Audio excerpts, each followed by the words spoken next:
If you've been together this long, you've perhaps a right to demand a ring worth waiting for, and in this regard the royal family doesn't disappoint. Camilla sported a whopping diamond upon her finger, and she was clearly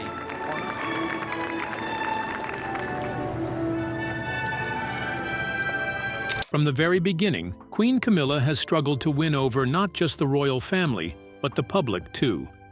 Many still view her as cunning, and recently that reputation may have caught up with her. Word around the palace is that Camilla tried to bypass royal protocol in a bold attempt to convince King Charles to crown her own son instead of Prince William. But just when she thought she had it all figured out, Charles threw a wrench in her plans, and everything came crashing down. So how exactly did King Charles ruin Camilla's secret strategy? And what's really behind her push to see her son on the throne over William? Let's get into all the juicy details. The succession battle. When it comes to her own interests, Queen Camilla has always been a step ahead. Calculated, careful, and if royal insiders are to be believed, she may now be making the most audacious move of her life, one that could shake the very foundations of the monarchy. Reports are swirling of a deepening rift between King Charles and Camilla, not over the usual royal protocol or public scrutiny, but over succession. Behind closed doors, Camilla has allegedly been whispering in the king's ear, urging him to crown her son, Tom Parker Bowles, instead of his own heir, Prince William. Yes, you heard that right. But what pushed Camilla to make such a bold request? And how did King Charles respond? Keep watching, because this is not a story you want to miss. It started like any other day at Clarence's house. Quiet, serene, even picturesque. The king was out in the garden, savoring a rare moment of peace. His usual Darjeeling tea rested warmly in his hand, the soft rustling of the trees, a comforting background to his thoughts. And just moments later, Queen Camilla joined him. But something was different. Her expression was tight, her body language tense. She wasn't her usual composed self, and Charles noticed it immediately. Before he could even ask, Camilla broke the silence. "Charles," she said softly but firmly, "I need to talk to you. It's about Tom." The king turned to her, surprised, and waited patiently for her to continue.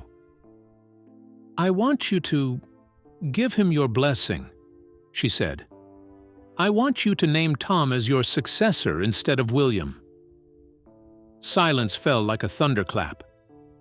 For a few long seconds, Charles just stared at her, searching her face for a smile, a sign that this was just some strange attempt at humor.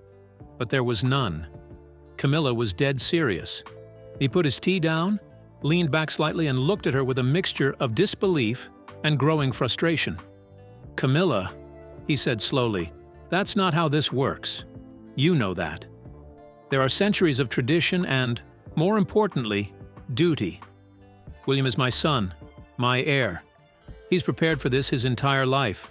Tom, on the other hand, has no royal blood. This isn't just unthinkable, it's impossible." But Camilla wasn't finished. She leaned in closer, her voice lower now, more emotional. "You don't understand," she said. "When you're gone, I'll have no real place in this family. Anne has never accepted me, and she never will. You know why. I took Andrew from her. And Diana, I took you from her too. That's something William and Harry have never truly forgiven. I've always been the outsider, Charles. You're the only one who ever stood by me." Charles looked away, troubled. He couldn't deny that much. Camilla had always walked a delicate line within the royal family. Tolerated, accepted publicly, but never truly embraced by all. Her history made that difficult. Still, what she was asking was monumental and entirely against everything the monarchy stood for. "I hear you," he said at last, "but I need time to think." Camilla nodded. She knew she had pushed far, but she also believed, in her heart, that Charles might eventually come around. But little did she know that she couldn't be more wrong. The very next day, a private meeting was called at Buckingham Palace. It was sudden and secretive, and just a couple of members of the Privy Council were aware. Among people present were also Prince William, Queen Camilla, and Princess Anne. Of course, none except Queen Camilla and King Charles really knew what the meeting was about. As they rode together to the palace, Camilla sat beside Charles with quiet confidence, thinking, "He's going to do it. He's going to secure the future for me and for Tom." But she was wrong, and she would soon find out sooner rather than later. The meeting began in one of the smaller royal chambers, just the inner circle. No press, no staff, just family. Charles stood at the head of the room. His expression was unreadable. "I have something important to share," he began. "What I'm about to say may please some of you, and upset others." As soon as he said this, the room tensed, and William and Anne exchanged looks. "Yesterday," he continued, "Camilla and I spoke about succession. She expressed deep concerns for her position and for Tom's future." He paused, then glanced at Camilla, who offered the faintest smile, already convinced she knew what was coming. "She asked me to name Tom as my successor, instead of William." Stunned silence. All eyes turned to Camilla. William's jaw tightened. Anne's expression froze into one of utter disbelief, then quickly melted into disgust. It was like time stood still. "But I want to be clear," Charles said, now turning to face his wife. "Camilla, I love you. I understand where you're coming from. I really do. But I will not crown Tom. Not over William. It's not right, and it's not mine to give." Camilla's face went pale, and then, just like that, she stood up and stormed out of the room. The moment was shattering. Camilla couldn't believe what had just happened. The man who had once risked everything for her had just exposed her most personal request in front of everyone. He didn't just say no, he humiliated her publicly, in front of Anne, in front of William, in front of everyone present in the room. They had dressed for the meeting together and arrived in the same car. She never expected this. To Camilla, it wasn't just a rejection. It was betrayal. And she would not forget it. Because for Queen Camilla, when doors close, she finds windows. And when windows shut, she builds her own palace. And this time, she's not letting go easily, at least not without getting her revenge. Camilla's revenge. Not long after that explosive meeting, whispers began curling through palace corridors like smoke under a locked door. At first, they were little more than murmurs. Quiet chatter between staff, side eyes from insiders. But whispers don't stay whispers for long. Within days, the press caught the scent, and when they did, the tabloids lit up like a bonfire.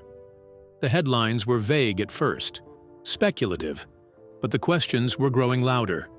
For Camilla, that was the breaking point. She had asked kindly.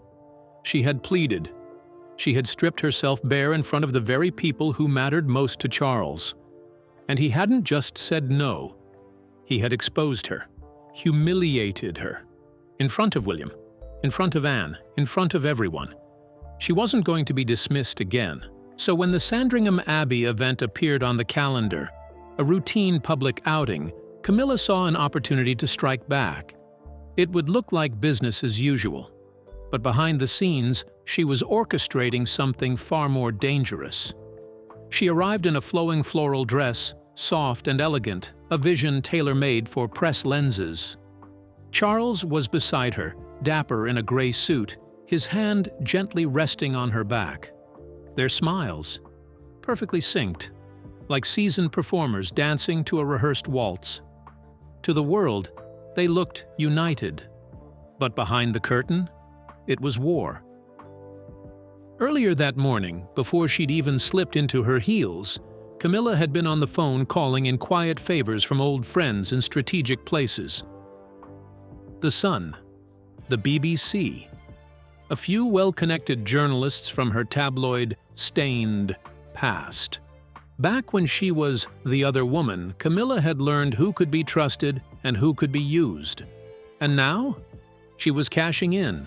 No threats, no scandals, just one well-placed whisper in the right ear. Her target wasn't Charles's crown. It wasn't even his authority. It was his reputation. That night, her real move unfolded. Not at the Abbey, but at a charity reception at Somerset House. A glamorous crowd of aristocrats, billionaires and media darlings swirled under flickering chandeliers. Silk gowns, clinking flutes, polite laughter, all covering a battlefield in disguise. Camilla arrived in an ivory silk gown, radiant as ever. She laughed, she charmed, she mingled like a queen born to the throne. But she was watching, and then she found him, a journalist from the Times, someone who owed her, someone who still remembered the favors she'd handed out in quieter years. As she raised her glass for a toast, she leaned in, her voice soft and casual. "Charles is leaning more on Anne and William these days," she whispered. "Not much room left for the rest of us. It's a shame, really. The family's never felt so divided." That was it. No names, no accusations. Just a single sentence, dipped in poison and wrapped in silk. By morning, the media exploded with different headlines. One read, "Royal rift widens, is Camilla being pushed out?"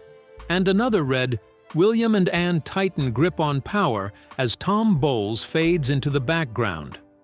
And on social media?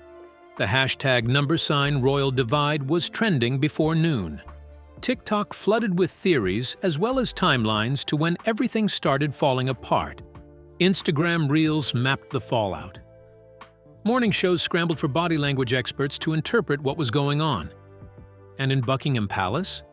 Charles wasn't watching the news. He was fuming. At his desk, the headlines stared back at him like a betrayal in bold type. He didn't need a media advisor to spell it out. He didn't need proof. He knew a little too well.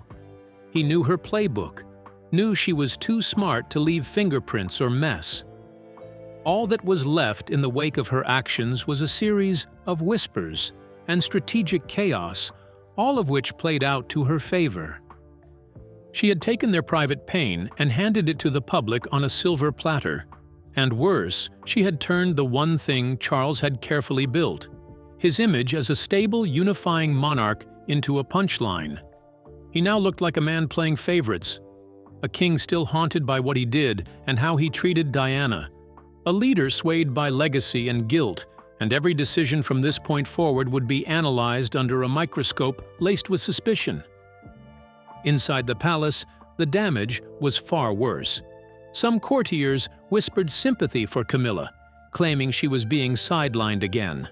Others rolled their eyes, calling her reckless and manipulative. But Charles had lost something even more vital than press control: his court's unity. It wasn't just a scandal, it was personal. And so, in a bid to put an end to all the drama, Charles summoned Camilla. The meeting was set at Clarence House, a cold, gray afternoon. Rain whispered against the windows. The silence inside felt like something ancient, cracking. Camilla entered with her face emotionless, and her chin lifted.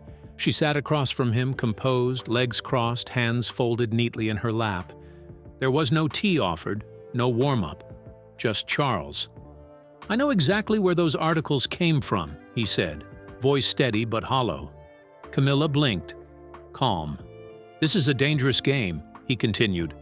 "You think it only affects me, but it doesn't. It affects all of us. The monarchy can't afford another scandal. Not after Andrew, not after Harry, not now." Silence. Then she finally spoke. "I did what I had to do," she said quietly. "You left me with nothing. When you're gone, I'll have no voice, no place, no protection. I wanted security for my son, for myself. That's all." Charles's shoulders softened just slightly. The anger had drained. What remained was fatigue, resignation. "You'll have it," he said. "Tom will be provided for. I'll include him in the will, give him an honorary title, property, recognition. But that's where it ends. The throne is not mine to rewrite." Camilla didn't argue. She didn't smile. But she nodded. It wasn't everything, but it was enough. For now. With Charles's declining health, she had now secured a place for her son in the royal fold. At least for now, because in her world peace wasn't permanent. It was a pause, a breath before the next strike. And Camilla knew better than anyone, never let your guard down. Not in the palace, not in the press, not even at Clarence House. And just like that, the next chapter of royal drama unfolded. But this time, it was her son that was stepping up as her shield. Tom Parker Bowles, the man behind all the ruckus. Tom Parker Bowles isn't just Queen Camilla's son. He's her fiercest defender. And when royal tensions boil over, Tom isn't the type to sit back and keep quiet, especially not when it comes to protecting his mother. In one of the most intense turns in the never-ending saga of royal rifts, Camilla and Tom have reportedly taken a firm and very public stand against Prince Harry. According to insiders close to palace affairs, the confrontation wasn't just a disagreement. It was a full-on clash, the kind that has left no room for reconciliation. Some say this moment marks the deepest fracture yet in an already fragile royal family. It all came to a head in early July. Tom made it crystal clear he wasn't going to play the neutral card anymore. He stepped into the spotlight with unwavering support for his mother and took a clear swipe at Harry in the process. His criticism wasn't loud or theatrical, but the message was unmistakable. Enough is enough. From that moment, whatever thin layer of civility still existed between Tom and the Duke of Sussex vanished completely. And Camilla? She didn't flinch. For someone who's long preferred to stay quiet while arrows flew in her direction, this time was different. She stood by Tom, echoing his message with a sharp tone of her own. She reportedly told close friends that Harry's constant victimhood had become unbearable and that she was done pretending everything was fine. That alone turned heads. For years, Camilla kept her responses muted, even when Harry and Meghan's bombshell interviews and tell-alls seemed to take direct aim at her. But this time, she showed a different side, resolute, firm, and fiercely aligned with her son. What really stunned royal watchers, though, was just how united Camilla and Tom appeared. They weren't just casually agreeing, they were locked in as a mother and son team, pushing back hard and drawing a bold line in the sand. Their message was loud and clear. If Harry keeps airing royal secrets in public, there's no going back. It's another bitter twist in a family drama that's been unraveling since Harry and Meghan stepped away from royal life. The Duke's memoirs, interviews, and documentaries have poured salt on old wounds. But until now, Camilla and Tom had never hit back with this kind of force. Their response has had ripple effects inside the palace. While King Charles has remained publicly silent, those in his inner circle claim he's backing his wife and stepson wholeheartedly. Privately, Camilla has reportedly confided that they've had enough and can't keep pretending Harry's behavior is just a phase. Tom, never one for drama or the spotlight, has spoken with raw emotion about his mother's role in all this. According to sources, he believes Camilla has been deeply wronged by Harry and unfairly cast as a villain. His words, delivered with a mixture of pain and resolve, have struck a chord with the British press and drawn a wave of support for the Queen. But this is just one chapter in Tom Parker Bowles' life, a life that's been quietly fascinating in its own right. Born on December 18, 1974, Tom grew up far from the glare of royal cameras, first in Bolhide Manor in Allington, then Middlewick House near Corsham. He and his sister Laura were raised Catholic, just like their father, Andrew Parker Bowles, and their paternal grandmother. Though he's distantly in line to inherit the earldom of Macclesfield, Tom's focus has never been on titles. Instead, his real passion is food. From an early age, Tom was enchanted by flavors and recipes, something he credits to his mother's own cooking. After attending Eton College and Worcester College, Oxford, he realized his heart belonged to food writing. And that love didn't just simmer, it boiled over into a full-fledged career. He started off as a junior publicist at a PR firm, Dennis Davidson Associates, from 1997 to 2000. Around that time, tabloids caught wind of his youthful indulgences. His coke use at the Cannes Film Festival made headlines in 1999. But Tom didn't let the gossip derail him. By 2001, he had carved a niche as Tatler's food columnist, and since then, he never looked back. From there, he became a respected food critic and broadcaster. Over the years, he's contributed to The Mail on Sunday, Esquire, Condé Nast Traveler, Departures, Country Life, Harper's Bazaar, and Town & Country. He appeared on Gordon Ramsay's The F Word, co-hosted Market Kitchen, and judged on shows like Food Glorious Food and Australia's Family Food Fight. He even turned up on MasterChef UK as a regular critic, proving he's no stranger to television kitchens either. And yes, he writes books, lots of them. His first, E is for Eating, An Alphabet of Greed, debuted in 2004. Then came The Year of Eating, Dangerously in 2007, a wild culinary adventure that landed on Abe Books' list of best food memoirs. Full English, released in 2009, won a Guild of Food Writers Award. Let's Eat, 2012, was a heartfelt collection of his favorite childhood recipes. In 2014, he released Let's Eat Meat, followed by Fortnum and Mason, Christmas and Other Winter Feasts in 2018. Most recently, he published Cooking and the Crown, Royal Recipes from Queen Victoria to King Charles III in 2024. It was a title that perfectly bridges his culinary expertise and royal ties. But food isn't his only venture. In 2011, Tom joined forces with food writer Matthew Fort and farmer Rupert Ponsonby to launch Mr. Trotter's Great British Pork Crackling. The snack took off, winning fans and praise. Soon they added Mr. Trotter's Chestnut Ale, the UK's first chestnut beer. Since then, the brand has continued to expand into other foodie delights. His personal life has had its highs and heartbreaks too. In 2005, Tom married Sarah Byes, a fashion editor. Their wedding took place at St. Nicholas's Anglican Church in Rotherfield Grays, Oxfordshire, with his cousin Ben Elliott serving as his best man. The couple had 2 children, Lola, born in 2007, and Frederick in 2010. But the marriage did not last long as the couple quietly separated in 2018 and finalized their divorce in 2022.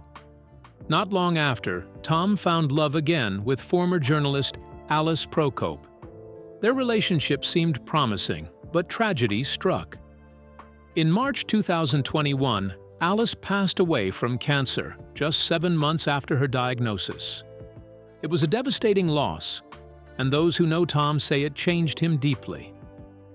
In a touching full-circle moment, his son Freddie served as one of the pages of honor to Queen Camilla at her coronation on May 6, 2023. It was another public show of unity within the family. Now, as tensions with Prince Harry reach boiling point, Tom Parker Bowles isn't just watching from the sidelines.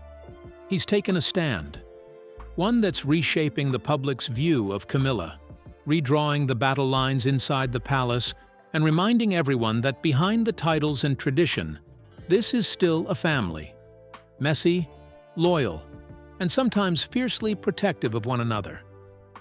What are your thoughts on Camilla's actions? Do you think she was right for spilling family matters to the tabloid, or do you think otherwise? Share your thoughts with us in the comments below. Don't forget to like, share, and subscribe. Also, click the next video shown on your screen. You will enjoy it.